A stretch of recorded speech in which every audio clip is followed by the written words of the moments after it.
점심 식사 맛있게 하셨지요? 예. 오늘 맥주감사절이라서요. 특별히 오리하고 오리쌈을 먹었습니다. 맛있게 먹었는데 살짝 아쉬웠던 건 밥이 조금 모자랐을 수도 있겠네요. 네, 그래요. 좀 더 하다 보면 그럴 수도 있죠. 그래서 제가 저번 주 월요일 날이죠. 월요일 날 감자를 조금 캤어요. 그 뒷뜰에다 있던 감자를 캤는데 잘 들지는 않았지만 그래도 쪄라고 말씀을 하고 왔는데 어떻게 돼가고 있나요? 예. 그래요. 끝나고 난 다음에 가시지 마시고 얼마나 맛있게 잘 들었는가도 감자도 조금 먹으면서 같이 좀 교제도 하고 가시면 감사하겠어요. 자, 거기까지 하고요. 오늘 말씀은 이제 갈라디아서 1장 11절부터 마지막 이제 하반절의 말씀인데요. 말씀의 제목이 본가에 보니까 복음 계시와 전파 이렇게 되어 있습니다. 제목을 한번 따라서 해보시겠어요? 복음 계시와 전파. 복음 계시와 전파. 예, 복음 계시와 전파 이렇게 되어 있는데 오늘 말씀 이제 두 개로 이제 본가에 있는 대지를 나누고 있네요.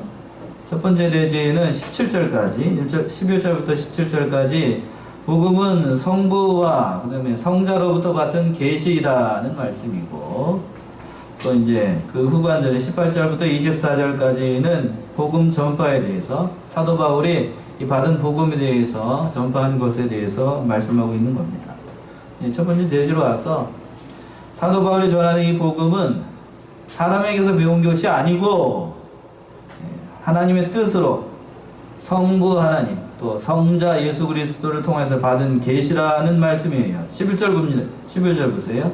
형제들아 내가 너희에게 알게 하노니 내가 전한 복음이 사람의 뜻을 따라 된 것이 아니라 사도 바울이 전하는 이 복음은 사람에게서 받은 것도 아니고 또 사람에게서 배운 것이 아니라는 그런 말씀이에요.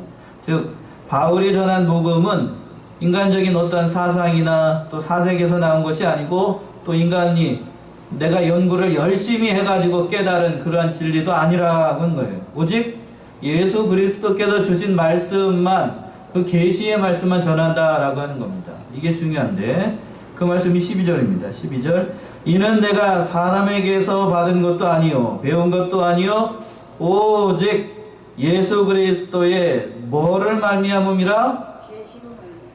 계시로 말미암음이라. 계시. 예수 그리스도의 계시로 말미암아서 너에게 전하는 이 사도 바울이 전하는 복음은 예수 그리스도께서 직접 계시하여서 보여주신 그 말씀을 전한다라고 하는 겁니다. 이 계시라는 그 헬라어 원어는 아포칼로피스입니다. 아포칼로피스. 이 말씀의 뜻은 그런 건데 가리워졌던 것을 열어서 보인다라는 뜻이 있어요. 원래는 가려져 있었는데 하나님께서 열어서 보여주신 것을 보여준다. 이게 계시라고 하는 거예요. 그러니까 하나님께서 열어서 보여주시는 것만큼 깨달을 수 있는 거예요. 그러면 이 말씀의 반증인데 그러면 하나님께서 열어서 보여주시지 않는 것도 있다는 건가요? 없다는 건가요? 예? 열어서 보여주는 계시가 있으면 열어서 보여주지 않는 계시도 있다는 거예요? 없다는 거예요? 있다는 얘기지요. 자, 하나님의 은밀의지라고 얘기를 하는데 신학적으로는 하나님께서 가려주신 것이 있어요. 계시는 계시인데 가려둔 계시가 있어요. 가려둔 게 뭘까 있을까요?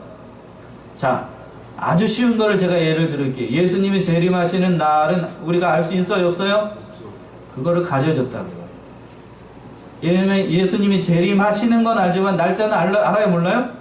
몰라요. 그게 가려진 거예요. 그러니까 가려진 계시라고. 그러니까 하나님과 하나님의 뜻은 가려져 있었는데 본래 이제 그 가려져 있던 것을 사도 바울이 예수님을 통하여서 열어준 것을 그 복음을 전한다라고 하는 거예요. 어떤 의미에서 보게 되면 하나님께서 당신의 뜻을 예수 그리스도를 통하여서 가장 많이 열어서 보여준 사도가 누굴까요? 물어보는 의도가 있는데 다 대답을 안 하시네. 벌써부터 졸리신가? 사도 바울에게 가장 많이 열어서 보여준 겁니다. 가장 많이 열어서 보여줬으니까 신약 성경의 절반 이상을 누가 썼어요? 사도 바울이 기록을 한 거예요. 그러니까 이 계시는 그래서 하나님께서 직접 주신 것이고 여기에서 어떤 것을 더할 수도 있고 감할 수도 없고 그래서 예수님께서 직접 말씀하신 거기 때문에 내 생각과 내 이성적인 판단으로 맞지 않는 것이라 할지라도 말씀하신 그대로 전해야 돼요. 그렇지요? 그렇게 전해야 됩니다. 이 계시를 보통은 표준 계시라고 얘기를 하는데요. 이 표준 계시는 사도 시대 때에 종결된 것으로 얘기를 합니다. 개혁주의 계통에서는 보통 그렇게 얘기를 해요. 표준 계시로서의 사도에게 주신 이 계시는 성경이 완성된 것을 통하여서 이 계시는 종결되었다라고 얘기를 합니다. 그리고 난 다음에 그 이후에는 사도 시대 이후에는 표준 계시로서의 계시는 이제 보여주지 않아요. 히브리서 1장 1절에서 한번 보세요. 뭐라고 얘기를 하고 있을까? 히브리서 1장 1절 어느 분이 빨리 찾아가지고 읽어보세요. 옛적에 선지자들로 여러 부분과 여러 분야로 우리 조상들에게 말씀하신 하나님이 네, 옛적에 선지자들로 여러 부분과 여러 모양으로 우리 조상들에게 말씀하신 하나님이 그 2절까지 봅시다. 이 모든 마지막 날에 아들로 우리에게 말씀하셨으니 이 아들을 만유의 의사로 세우시고 또 저로 말미암아 모든 세계를 지으셨으니. 그러니까 옛날에는 성경이 완성되기 전까지는 여러 모양으로 하나님의 계시를 보여주셨어요. 우림과 둥림으로도 보여주시고 꿈과 이적으로도 보여주시고 환상으로도 보여주시고 베드로에게는 사도행전에서 보게 되면 환상으로 보여줬다라고 얘기하고 있잖아요. 또 기도할 때에도 그런 그 계시를 보여준 적도 있지만 이제 표준 계시로서 이것이 완성된 이유 뭐요? 제가 들고 있는 게 뭐지요? 이 성경이 완성되고 난 이후에는 그런 꿈과 이상과 다른 방법으로 하나님의 계시를 보여주지 않아요. 그럼 하나님의 계시를 뭘로 보여줄까? 이 시대에는? 예? 뭘로 보여줘요? 그러면 이 시대에는 저와 여러분 시대에는 뭘로 보여줘? 이미 표준 계시가 완성이 됐어요. 이 성경으로 보여주는 거예요. 성경으로 완성된 이 성경의 말씀을 통하여서 하나님의 뜻, 하나님의 말씀을 통해서 하나님의 뜻을 전해주는 겁니다. 그러니까 보통 다른 데서는 이렇게 얘기하지 않는 사람들도 있어요. 이 시대에도 꿈을 꾸고 하나님께서 꿈과 다른 것을 통하여서도 역사하시고 그것을 통하여서도 어떤 말씀들을 주신다라고 얘기를 하고 있는데 일명 그 직접 직통 계시를 받는 사람들이라고 얘기를 해요. 그런 거는 우리 관점에서 봤을 때는 그건 합당한 게 아니에요. 온당하지 않다고요. 제가 이 말씀을 드리는 이유가 있어요. 그렇게 다 열어놓게 되면 어떤 일이 발생을 하게 되면 알 수가 없어요. 어떤 것이 하나님의 말씀이고 어떤 것이 하나님의 말씀이 아닌지를 분간할 수가 없다고요. 그래서 표준 계시로서의 성경은 사도시대에 이미 종결되었다라고 얘기를 하는 겁니다. 신학자들 다 그렇게 얘기를 하는 거예요. 분별력이 없는 사람들이, 참 믿음이 연약하고 분별력이 없는 성도들이 이런 말씀에 혹하는 경우들을 많이 봤어요. 저도 그렇고. 어떤 말씀인가요? 제 말씀 한번 잘 들어보세요. 어느 목사님이 대전에 가면은 그 뭔 이상한 산이 있대요. 뭐 영험한 산이라고 하는가, 뭐 계룡산인지 용문산인지 아무튼 그 산이 있대요. 거기서 기도를 세게 하면 말씀을 많이 받을 수 있대요. 그래서 신령한 것을 많이 깨달을 수 있다라고 합니다. 그래서 그 목사님이 기도하고 내려와가지고 성도들 앞에 그런 얘기를 했대요. 뭐라고 얘기를 했는가 들어보세요. 이 말이 맞는가 틀린가 들어보세요. 제가 하나님 그 깊은 기도하면서 깨달은 것이 있는데 제가 깨달은 것은 성경에도 없고 다른 주석에도 없는 그러한 신령한 말씀입니다. 이 말이 틀려요, 맞아요? 예, 잘하시네요. 내가 깨달은 말은 성경에도 없고 주석에도 없다라고 하는 말에 그 말이 뭐예요, 지금? 그 자체가 뭐 이미 거짓말이라고 하는 거예요. 하나님께서 들려주신 말씀이 아니라고 하는 거예요. 오늘 이 시대에는 이미 성경을 통하여서 우리가 구원 얻는 비결, 하나님의 뜻이 무엇인지를 다 얘기를 했어요. 다 얘기를 했기 때문에 이것만 믿으면 예수를 믿어서 하나님의 백성이 되고 이 세상에 하나님의 백성으로 사는데 아무런 지장이 없어요. 그러면 그쪽에서 뭐라고 반문을 하냐면 그게 성경에서 얘기하고 있는 것이 모두 다 하나님의 모든 말씀을 다 얘기한 것이냐? 물론 그건 아니지요. 다 얘기한 거 아니라고요. 이 앞에서 얘기했겠죠? 계시라고 하는 것은 하나님께서 열어준 것만큼 우리가 깨달을 수 있다고요? 많이 열어서 보여준 게 사도 중에서 누구? 사도 바울이었어요. 예? 여러분들도 마찬가지예요. 제 자랑을 하려는 게 아니라 말씀을 인도하는 종들에게는 하나님께서 특별히 하나님의 말씀을 깨달을 수 있는 그 해안을 주십니다. 제가 잘나서가 아니고 그 직분을 감당하도록 하기 위해서 성령께서 성경을 통해서 깨달게 하는 말씀이 있어요. 그런 것이 있다고요. 직분 때문에 그렇게 주시는 거예요. 그런데 이렇게 어지럽게 하는 사람들 얘기로는 성경에 없는 걸 깨닫고 하나님께서 주석이 없는 것을 말씀을 주셨다 하게 되면 저 목사님이 기도를 세게 하더니 산에 가서 기도를 열심히 하시더니 성령이 은혜를 주셔가지고 그런 이 신명한 말씀을 깨달은 것 같다. 참으로 하나님의 이 말씀을 전할 때 용하다 이렇게 얘기를 하시는 분들이 있어요. 뭐 용하냐, 용한 건 용이에요. 뭐 부당이야, 용하게? 그렇게 얘기를 하는 게 아니라고요. 물론 기도 열심히 하시고 또 하나님의 말씀을 사모하는 것, 저는 그런 거 무시하는 거 아니에요. 그런 말씀을 하시는 것이 아니라 깨닫는 것 자체가 이미 성경에서 없는 얘기라고 하면 이미 뭔 얘기예요? 이 잡소리라고, 잡소리. 자기 생각 아니면 하나님께서 이제 더하거나 감하게 되면 하나님께서 벌하신다라고 얘기를 했어요. 계시록 22장 18절 19절에서 보게 되면 이것 외에 더하면 어떠한 벌을 더하고 이것 외에 더 감하면 어떠한 벌을 주시는지를 말씀하고 있어요. 한번 찾아서 읽어보세요. 22장 계시록 22장 18절 19절. 내가 이 책의 예언의 말씀을 듣는 각인에게 증거하노니 만일 누구든지 이것들에 더하면 하나님이 이 책에 기록된 재앙들을 그에게 더하실 터이요 만일 누구든지 이 책의 예언의 말씀에서 제하여 버리면 하나님이 이 책에 기록된 생명나무와 및 거룩한 성의 참여함을 제하여 버리시리라. 예, 아멘이시지요? 네, 말씀을 더하거나 또 감하면 이러한 벌을 준다고요. 이러한 벌을 준다고. 한번 봅시다. 18절 한번 다시 한번 볼게요. 내가 이 책의 예언의 말씀들을 듣는 각인에게 증거하노니 만일 누구든지 이것들 외에 어떻게 하면 더하면 하나님이 이 책에 기록된 재앙들을 그에게 어떻게 하시고 재앙을 더한대요. 더하게 되면 재앙을 더해버리고 또 그 다음에 19절 만일 누구든지 이 책의 예언의 말씀에 제하여 버리면 하나님이 이 책에 기록된 생명나무와 및 거룩한 성에 참여함을 어떻게 하리라? 제하여 버리라. 그러니까 감하면 제하여 버리고 쉽게 얘기하면 하나님의 생명책에 기록된 것에서 그 이름을 빼버리겠다는 얘기예요. 무서운 말씀이죠? 그러니까 하나님의 말씀 그대로를 전해야 됩니다. 말씀을 전하다 보니까 그런 거를 많이 깨닫게 돼요. 목사도 사람인지라 주일마다 열심히 말씀을 준비하고 주마다 기도하는 가운데 말씀을 많이 준비해요. 그러면서 차지하는 욕심이 어떤 것인지 아세요? 제가 말씀을 전하게 되면 모든 사람들이 다 은혜를 받고 영적으로 충만하고 그런 사람이 되기를 원해서 그런 함정에 빠지기가 쉬워요.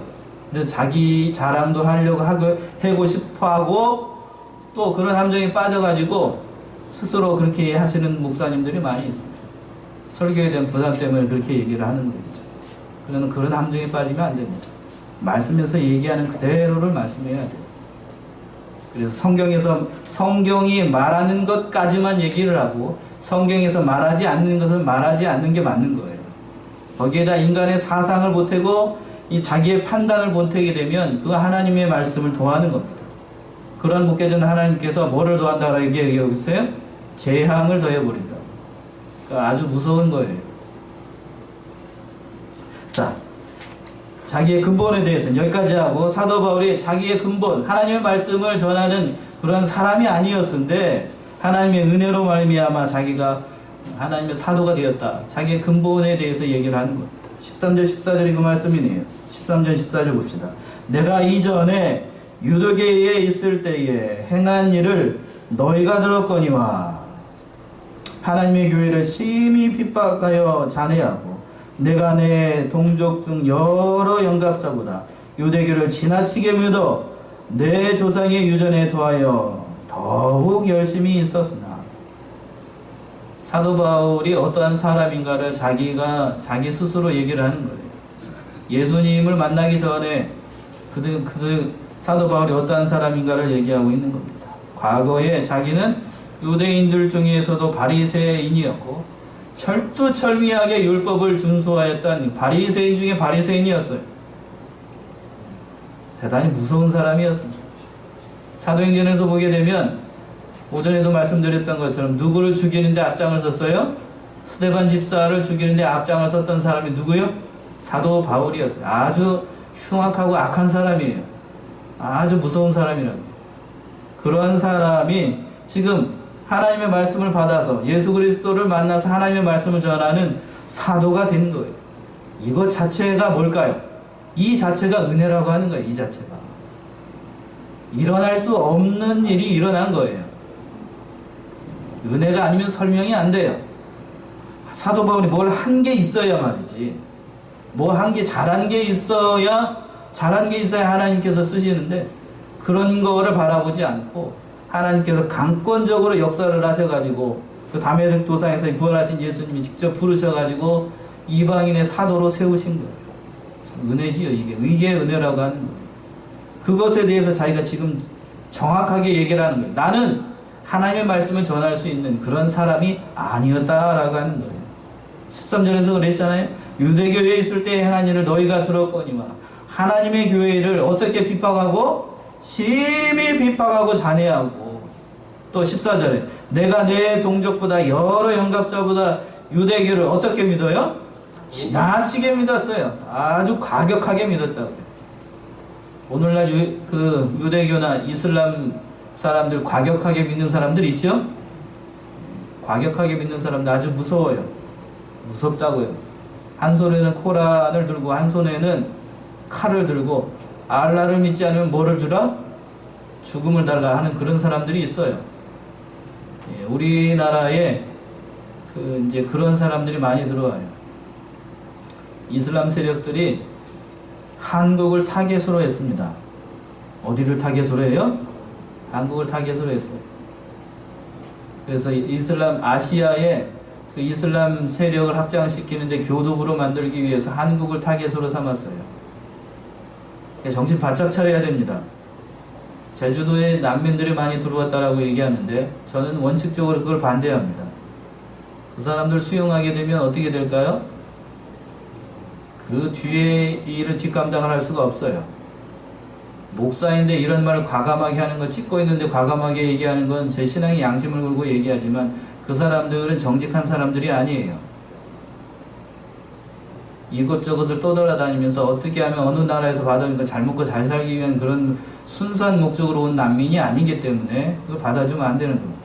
절차와 모든 것을 다 따져서 거쳐서 받아들여야 돼요. 그런 거 없이 무조건 받아들이고 호혜적으로 모든 걸 다 포용하게 되면 제주도뿐만 아니라 우리나라 어지러워집니다. 그걸 모르고 지금 제가 안타까운 건 그거예요. 지금 문재인 정부가 그런 거에 좀 약한 것 같은데 그거 잘못하면 큰일 나요. 그거 이슬람 세력도 굉장히 무섭다고요. 영국과 프랑스 이게 저기 구라파에 있는 나라들이 제일 골치 아픈 게 지금 어느 세력인지 아세요? 이슬람 세력이에요. 이거 골치 아프다고요. 걔들은 처음에 왔을 때 100명 이렇게 됐을 때는 아무 영향력이 없어요. 가만히 숨죽여서 기도합니다. 그러다가 1000명이 되지요? 그때부터는 달라져요. 자기들 사원을 세워달라, 학교를 세워달라, 공동체를 얘기해달라 이렇게 얘기해요. 우리 정신없는 사람들은 아마 거기다 또 사원 세워주고 그러면 그렇게 해서 하나하나씩 점령합니다. 그러고 난 다음에 어떻게 되는지 아세요? 폭력으로 가요. 폭력으로. 영국의 폭탄 테러가 일어나고 뭐 이게 다 폭탄 테러가 일어나는 건 다 그들 세력들이에요. 골치 아프다고요. 그 이슬람의 교도부, 아시아의 교도부를 세우기 위해서 어디를 타겟으로? 대한민국을 타겟으로 삼았다는 이 정신 못 차리면 큰일 나요. 이거 인권, 그런데다가 인권을 갖다 붙이는 게 아니라고. 이거 찍고 나면 많이 공격 들어오겠네. 그래도 감사한 건 이 동영상을 보는 사람들이 많지 않아서 과감하게 얘기를 할 수 있다는 것에 대해서 감사할 뿐이에요. 서울에서는 이런 얘기 감히 못합니다. 아주 안타까운 거예요. 정신 못 차리면 금방입니다. 우리나라의 국민성이 또 그런 거에 또 이게 남비근성이 있어가지고 그런 거에 연약한지라 정신 못 차리면 큰일 나는 거예요. 뭔 얘기를 하자 여기까지 왔죠? 지나치게 믿는다는 말씀하다가 여기까지 왔네요. 아무튼 지나치면 안 돼요. 뭐든지. 유전에 따라서 더 열심히 했다. 근본적으로 사도 바울은 하나님의 종이 될 만한 사람이 아니었다라고 하는 거예요. 그러나 은혜로 말미암아 사도가 됐다라는 거예요. 15절 말씀이 그 말씀이네요. 15절 그러나 내 어머니의 태로부터 나를 택정하시고 뭘로 말미암아? 은혜로 나를 부르시니가. 은혜로 불렀다고. 은혜. 제가 여기 서 있는 것도 은혜입니다. 저를 겸손하게 표현하기 위해서가 아니고 진짜로 은혜예요. 전 여기 설 만한 그런 사람이 못 돼요. 은혜로 이 자리에 서게 하셨고 은혜가 아니면 설명이 안 돼요. 사도 바울도 그걸 깨달았기 때문에 이렇게 말씀을 하는 겁니다. 집사람하고 많이 싸울 때 그런 얘기는 이제 나갔으니까 얘기를 하는 거예요. 그렇게 얘기를 하는데 저는 목사로서의 자질이 없는 사람이라고 누차 얘기를 했습니다.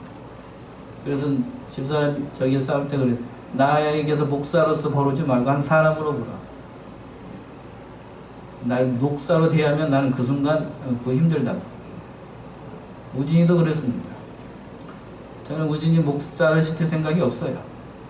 자기가 나를 설득을 시켜야 돼. 목사가 요즘 아빠가 이렇게 단에 쓰고 여러 사람들이 저를 주목하고 있는 걸 보니까 좋은가 봐요. 그래서 자기는 이제 경찰관 후반관이 되려고 얘기를 했다가 요즘은 꿈이 바뀌었어요. 목사가 된다고 이렇게 얘기를 하고 있는데 뜨끔해요 지금. 뜨끔한데 그러려면 도시락 싸갖고 다니면서 저를 설득을 시켜야 됩니다. 한다 그러면 열심히 보필할 생각은 있지만 저를 설득하기가 쉽진 않을 거예요. 진심인지 아닌지 보면 아니까. 아무튼 그 얘기를 하려고 했던 게 아니고 정말로 이 은혜가 아니면 설명이 안 됩니다. 제가 여기에 선 것도 여러분이 이 자리에 앉아 있는 것도 은혜가 아니면 설명이 안 돼요. 양문교회가 지금 이렇게 자리를 잡아가고 있는 것도 모두 다 뭐예요? 은혜 아니면 은혜가 아니면 설명이 안 되는 겁니다. 그것을 깨닫고 사도 바울이 이렇게 얘기를 하는 거예요. 자를 사도로 만드시기 위해서 사도 바울은 어머니의 태로부터 택정했다라고 얘기하고 있습니다. 어머니의 태로부터. 16절 17절 또 한번 보시죠. 그 아들을 이방에 전하게 위하여 그를 내 속에 나타내기를 기뻐하실 때에 내가 곧 혈육과 의논하지 아니하고 또 나보다 먼저 사도된 자들을 만나려고 예루살렘으로 가지 아니하고 오직 아라비아로 갔다가 다시 다메섹으로 돌아가노라. 이방인의 사도로 하나님께서 세우시기 위해서 이러한 과정들, 이 섭리의 과정들을 다 밟게 했다는 거 하는 겁니다. 아라비아로 갔다라고 얘기하고 있는데 18절 한번 보시죠. 이제 두 번째 대지로 와서 복음을 전파하기 위해서 당장 하나님께서 종으로 부르셔가지고 당장 하나님의 말씀을 전하라 그렇게 한 게 아니고요. 사도 바울에게도 참 그 시간이 있었어요. 기도하고 하나님을 만날 수 있는 긴 시간, 제법 긴 시간이 필요했습니다. 그것이 18절의 말씀이네요. 18절 보시면 그 3년 만에 몇 년 만에요? 3년 만에 게바를 신방하려고 예루살렘에 올라가서 저와 함께 15일을 유할세. 3년 만에 곧 아라비아 그 광야에서 사도 바울이 3년 동안 있었습니다. 이 사막에서 3년 동안 있으면서 깊은 기도 생활을 했을 겁니다. 여기에 본을 따라서요, 대학교를 나온 사람들은 목사가 되기 위해서는 신대원에서 3년의 정규 커리큘럼 과정을 거쳐야 돼요. 그 신대원 과정이라고 얘기합니다. 영어로는 MDB 과정, 목회학 석사 과정을 마쳐야 돼요. 그래서 정식으로 목사가 될 수 있는 자격이 주어지는 겁니다. 옛날에는 그렇게 하지 않아도 6개월짜리 목사, 1년짜리 목사도 있었지만 지금은 그렇게 하지 않아요. 정식적인 세상적인 학문도 중요하고 그리고 난 다음에 정상적인 하나님의 말씀 과정을 밟아서 정식으로 목사가 될 수 있는 신분인지를 확인하고 안수를 줘서 목회를 하도록 합니다. 왜 그렇게 했냐면 하도 말썽이 많으니까, 너무나도 말썽이 많으니까 이렇게 제도로 정착을 한 거예요. 사도 바울도 하나님께서 그런 과정을 거치게 하셨어요. 3년 동안 제대로 먹지도 못하고 사막 한가운데서 하나님과 깊은 기도를 하면서 자기 자신에 대해서 깨닫게 됐겠지요. 자기가 어떠한 사람인지, 유대계의 열심이었고 자기가 하나님 앞에서 봤을 때 얼마나 흉악한 죄인인지를 깨닫는 그러한 시간을 보내게 된 거예요. 사도 바울에게 있어서 이 아라비아 광야의 3년의 시간은 신학교 시간이었고 인생에 있어서 가장 중요한 시간이었습니다. 사도 바울이 그리스도와 그리고 주와 복음을 위하여서 불철주야 달려갈 수 있었던 것은 제가 볼 때에는 아라비아 3년의 시간이 있었기 때문이에요. 사도 바울에게 아라비아 3년의 시간은 금으로도 어떠한 것으로도 바꿀 수 없는 가장 귀중한 시간이었습니다. 버려진 시간이 아니라 하나님께서 그렇게 사도 바울을 만들어 나가는 시간이 이 아라비아 3년의 시간이었습니다. 여러분들 가운데서도 제가 봤을 때에는 아라비아 광야의 그 3년의 기간 가운데 있는 사람들이 많은 것 같습니다. 아프지요? 힘들지요? 아라비아 광야에서 사도 바울이 그렇게 힘이 들었을 거예요. 성경에 더 예를 든다라고 하면 요셉이 감옥에서 2년 정도 넘게 있었어요. 요셉에게 있어서 그 애굽의 감옥에 있는 시간이 애굽의 총리로 설 수 있는 그 시간이었습니다. 억울하게 감옥에 있었잖아요. 참 고통스러웠을 거예요.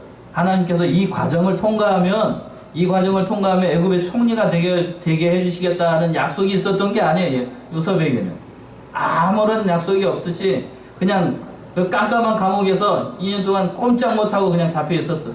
자기가 죄를 진 것도 아니고 억울하게 누명을 써가지고 고통스러웠겠지요.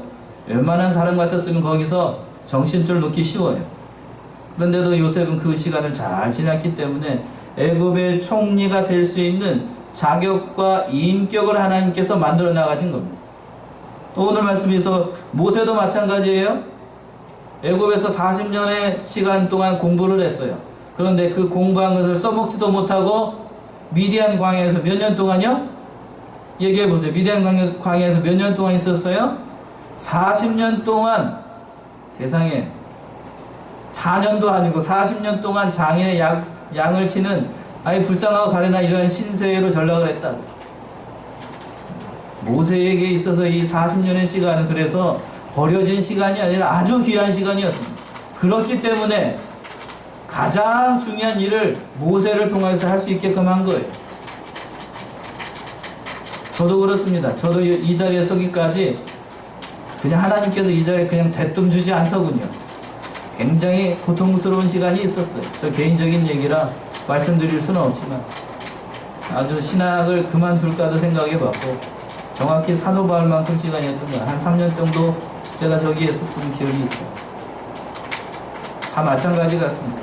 어느 누가 됐든지 간에 하나님의 말씀을 전하는 종은 그러한 인격과 실력을 갖추도록 하기 위해서 그러한 기간을 보내게 하는 겁니다. 그리고 난 다음에 사도 바울이 다른 사도들 앞에 설 수 있었고 이방인의 하나님 말씀을 전하는 그런 사도로 훌륭한 사도로 설 수 있었다라고 하는 거예요. 여러분들도 사랑으로 양문의 성도님들도 제가 얼마 실력은 되지 않지만 새벽마다 기도하면서 그런 생각들을 해요. 이렇게 앉아있는 순서들을 이렇게 떠올리면서 기도를 합니다. 이렇게 장점과 단점을 저도 이제 다 알아요. 여러분이 저에 대해서 장점과 단점을 다 아시듯이 저도 여러분의 장점과 단점을 다 압니다. 알까요? 모를까요? 말씀해 보세요. 여러분의 장점을 제가 알까요? 모를까요? 다 알죠? 안다고요. 말씀하시지 않아도 압니다. 이 말씀은 여러분들이 더 잘 아실 거예요. 자식들을 키워보셨고 또 인생을 살아보셨으니까 저 사람이 무슨 생각을 하고 있겠거니 말 안 해도 아시는 경지까지 다 이르르셨잖아요.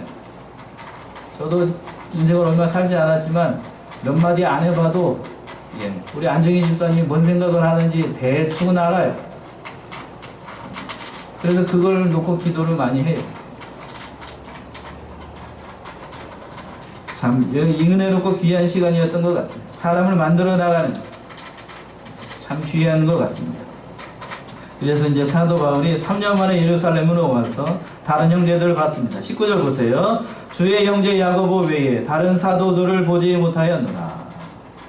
야고보를 보고 또 거기에서 또 다른 형제들도 봤습니다. 20절 보라 내가 너에게 쓰는 것은 하나님 앞에 거짓말이 아니라, 이것을 쓰는 것은 사람에게 잘 보이려고 하는 말이 아니라 하나님의 말씀을 받아서 하나님의 계시의 말씀을 전하는 것이라고 말씀하는 겁니다. 또 이제 바울이 시리아와 길리기아에서도 하나님의 말씀을 전하였다라고 말씀하고 있네요. 21절 그 후에 내가 수리아와 길리기아 지방에서 이르렀으나 유대의 그리스도 안에 있는 교회들이 나를 알지 못하는 거로 다만 우리를 핍박하던 자가 전에 잔해하던 그 믿음을 지금 전한다함을 듣고 나로 말미암아 영광한 하나님께 돌리니라. 다른 이제 그 수리아와 길리기아 지역에 가서도 하나님의 말씀을 전하고 하나님의 말씀을 전하는 그런 사도로 살아갔다라고 하는 거예요. 참, 오늘 말씀에서 중요한 게 그건 것 같아요. 하나님의 보시의 말씀을 전할 때에 주의 종들에게 그 은혜롭고 귀한 시간을 허락하신다고요. 버려진 시간이 아니라 은혜의 시간인 거예요. 은혜의 시간. 저와 여러분들도 동일하게 하나님께서 사도 바울에게 그 은혜의 시간을 허락하셨다라고 하면 저와 여러분에게도 그러한 시간을 주실까요? 주시지 않을까요? 얘기하셔요? 주실까요? 주시지 않을까요? 예, 주십니다. 제가 은혜의 시간이라고 했지만 여러분들 받는 입장에서 봤을 때는 그것이 고통스러운 시간이지요. 그러나 하나님께서 그걸 은혜로 주셨다 생각을 하고 이 인생 가운데 힘들고 괴로운 일들을 하나님 바라보면서 이겨나가세요. 그러면 그것을 뛰어넘는 하나님의 놀라운 은혜가 찾아옵니다. 사도 바울은 그것을 통하여서 어떤 사람으로 쓰셨냐면 하나님의 말씀을 전하는 훌륭한 사도로 세우셨어요. 저와 여러분은 어떠한 그 과정을 통과하면 좀 더 예수 그리스도의 형상을 닮은 훌륭한 인격을 가진 하나님의 사람으로 만들어져 나아간답니다. 믿으시지요? 예, 그런 사람들이 되는 거예요. 고통의 시간이 아니라 은혜로운 시간이라고 하는 거예요. 그러니까 그 시간을 잘 감당하시고 투덜대지 마시고요. 입 나와가지고 못 살겠습니다. 왜 저를 하나님께서는 왜 이런 형편에 두셔가지고 왜 나를 이렇게 괴롭히는 겁니까? 이렇게만 말씀하시지 마시고 잘 감당하시면 그 시간을 잘 보내게 되면 하나님께서 더 큰 걸로, 더 좋은 걸로, 더 아름다운 그러한 직분으로 우리를 인도하신다는 것을 믿고 믿음으로 승리하는 저와 여러분들이 다 되시기를 바랍니다. 기도하겠습니다.